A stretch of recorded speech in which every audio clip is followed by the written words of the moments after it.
10 unspoken rules for women pagdating sa relasyon. Yon. Well, ito mga utol, baka hindi ninyo alam na pagdating sa relationship ay dapat kayong mga kababaihan ay bigyan nyo rin ng rules yung sarili ninyo. Na kailangan is alamin ninyo kung ano yung dapat gagawin at saka kung ano yung mga dapat hindi gagawin. Dahil once hindi mo alam or hindi mo nabibigyan ng rules yung sarili mo, ay dito pa minsan na mas lalo kang maaabuso ng lalaki, na mas lalo kang pagsawaan ng lalaki. So ito ngayon, isisiwalat ko sa inyo, unspoken nga na ibig sabihin, hindi lahat ay alam yung bagay na ito.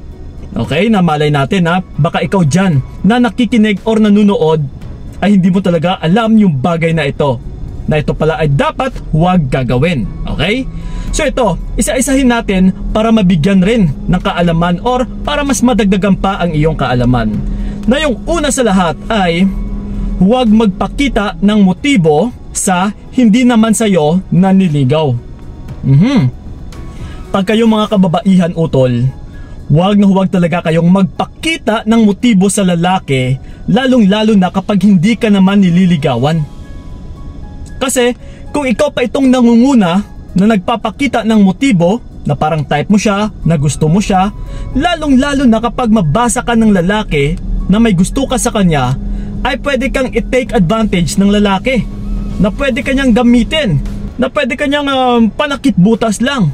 So that's why uulitin ko po, huwag na huwag kang magpakita ng motibo sa isang lalaki once na hindi naman naliligaw sa'yo. Okay? So yun. And then ito yung pangalawa natin is huwag humingi ng sorry sa hindi mo naman kasalanan. Okay? Yes? Bakit ka naman hihingi ng sorry once na alam mo mismo sa sarili mo na wala ka namang kasalanan? Na hindi mo nagawa ang mga bagay-bagay na ito na or yung mga pagkakamali na siya itong nakagawa ng kasalanan. Bakit ikaw pa itong hihingi ng sorry? Kasi kung minsan ha, may mga kababaihan din na malaki na nga yung kutob or malaki na yung or mataas na yung intuition. Pero kung minsan kasi once na pinapakitaan ng lalaki ng galit ay nababaliktad ito, na mas lalong nakikinig sa sinasabi ng lalaki or mas lalong natatakot once na tinatakot din ng lalaki. And then maya-maya, no, which is tama na sana yung hinala mo, pero kung nakinig ka sa partner mo is maya-maya talaga ay magsasorry ka na. Uy babe, sorry na, pasensya na, hindi ko naman sinasadya. So, haka-haka lang naman yun or hinala ko lang naman yun. So pag ganito utol, ay mas lalo kang aabusuhin ng partner mo, na dito kanya mas lalong makikilala na hindi mo nire-respeto yung sarili mo, na wala ka ring isang salita. Hanggang kuda ka lang, hanggang salita ka lang, pero pagdating sa gawa is hindi mo pinaninindigan. So that's why once na kung ano yung binitawan mo sa partner mong lalaki, ay kailangan panindigan mo talaga. So kung ano man yung nasabi mo sa kanya, ay huwag na huwag ka talagang humingi ng sorry, lalong-lalo na kapag kasalanan niya. Okay? So yon. And then ito yung pangalawa natin is huwag unang ma-fall. Yes. Pagdating kasi sa mga kababaihan, pangit naman na kayo pa unang na-fall sa lalaki. And then ito na nga, papasok na magpapakita ka ng motibo. So uulitin ko, kagaya sa number 1 natin, na pwede kang ulit i-take advantage ng lalaki. Dahil mas nauna ka pang ma-fall. Hindi mo muna hinayaan na ma-fall in love ng todo-todo yung lalaking naniligaw sa'yo. Na mag-nurture muna yung pagmamahal niya. Na makikita niya talaga na seryoso sa sa'yo. Na makikita niya na totoong minamahal ka talaga niya. Hindi na papangunahan mo pa. Oo, alam ko naman na mahal mo ko, pero sa totoo lang mahal din naman kita. Huwag ganon. Kailangan isayaan mo muna. Bigyan mo muna ng panahon na kilalanin pa siya ng gusto. Okay? So yun ha, and then ito. Yung pang-apat natin is huwag mag-initiate sa salitang I love you. Kayong mga kababaihan ay dapat nagre-reciprocate lang kayo sa kung ano yung sasabihin or gagawin ng lalaki. Diba? Sa panliligaw, sino yung naunang nagsabi ng I love you? Siya. Okay? So kailangan i-maintain natin ito na siya palagi itong mag-uuna na magsabi sa iyo ng I love you. Huwag mo siyang pangunahan ng I love you. Kasi kung minsan utol, mabubulagan ka talaga. na kung hindi ka pala magsabi ng I love you sa kanya, ay hindi na pala din siya magsasabi ng ganito. So that's why, kailangan mong hintayin na siya itong manguna na magsabi sa iyo ng I love you. Okay? So yun ha. And then ito, yung pang-anim natin is, or yung pang-lima natin ay, huwag mag-initiate sa salitang I miss you. Yes, pareho lang din ito sa salita natin na I love you.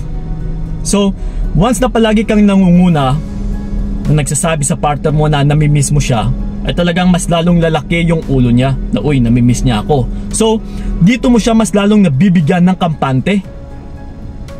Pero kung hinahayaan mo lang siya na siya itong una talagang magsasabi sa iyo ng I miss you, dito kanya makikilala na wala kang takot na mawala siya, na ganun ka katatag utol. So that's why, hintayin mo muna na magsabi siya ng I miss you, and then saka mo na lang din nasagutin na namimiss din kita. Okay? So wag masyadong pabebe. Ha? So yun. And then ito, yung pang-anim natin is, huwag mag-invest ng pera sa hindi pa asawa. Okay? Paulit-ulit ko itong sinasabi. Bakit ka magpapalabas ng pera sa hindi mo naman asawa? Lalong-lalo na kayo mga kababaihan. Hayaan mo yung lalaki yung mag-invest sa inyo. Dahil dito nagpapahiwatig na siya talaga yung magiging haligi ng tahanan ninyo balang araw, hindi yung ikaw. Kasi marami akong nakakausap na sila itong nagpapadala ng pera sa lalaki. Yes, nagpapagawa ng bahay sa lupa pa ng lalaki, pero hindi niya pa naman asawa. Yung iba nga dyan, hindi pa nila na-met. My God. So ngayon, magkakaproblema ka talaga kung magloko yung partner mo. Paano mo ngayon yan mababawi? So that's why utol, kailangan ninyong mag-isip muna ng ilang beses bago kayo magpalabas ng pera or bago kayo mag-invest sa mga partner ninyo na hindi nyo pa asawa. Ha? So yun. And then ito, yung pampito natin is, huwag mag-reach out kapag binabaliwala ka. Yes? Kapag hindi nagpaparamdam yung mga partner ninyo, hayaan nyo muna. Kasi siya din mismo ay wala ngang pakialam sa'yo, so bakit mo pa siya hahabulin? Bakit ka pa magpaparamdam? Again, uulitin ko kayong mga babae ay dapat nagre-reciprocate lang kayo sa kung ano yung ginagawa ng lalaki.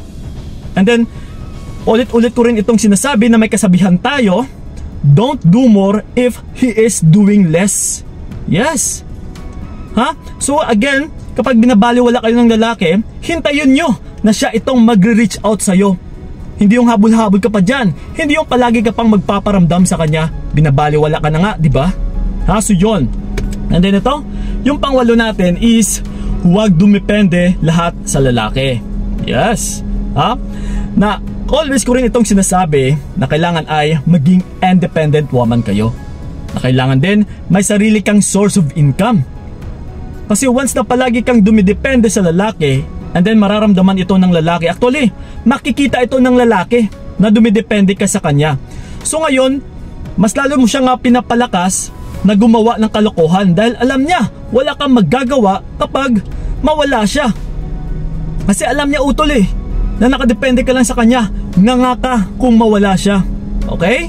So yun na kailangan talaga is maging independent ka.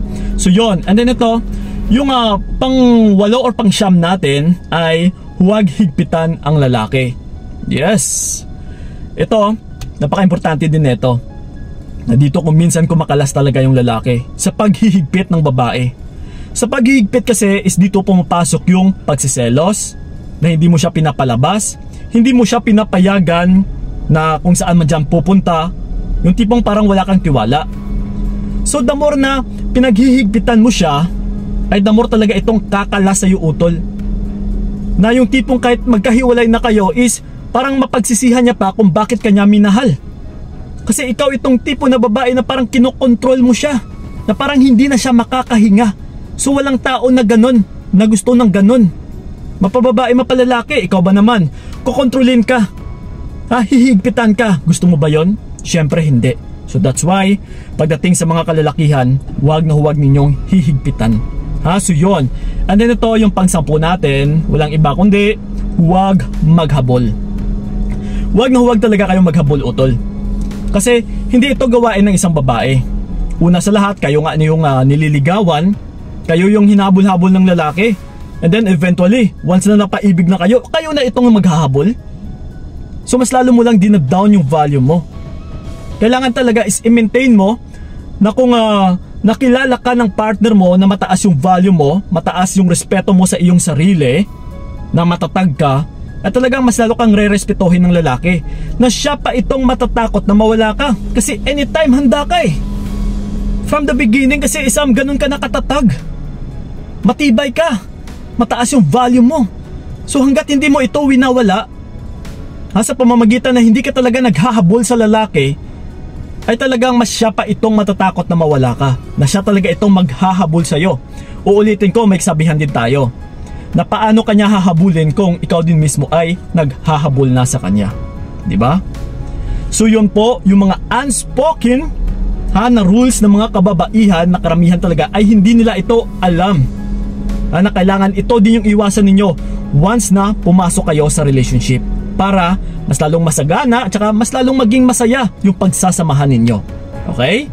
So yun ang po mga utula. Maraming salamat talaga. By the way, sa mga gusto akong makausap one-on-one, puntahan nyo yung aking FB page ng Payong Kaibigan ni Kiko. PM Stucky lang. Okay? So yun ang po Maraming salamat talaga. So yun po, ingat kayo. God bless and babush! Sana hindi na lang ikaw ang aking ginusto. Binigay ko lahat para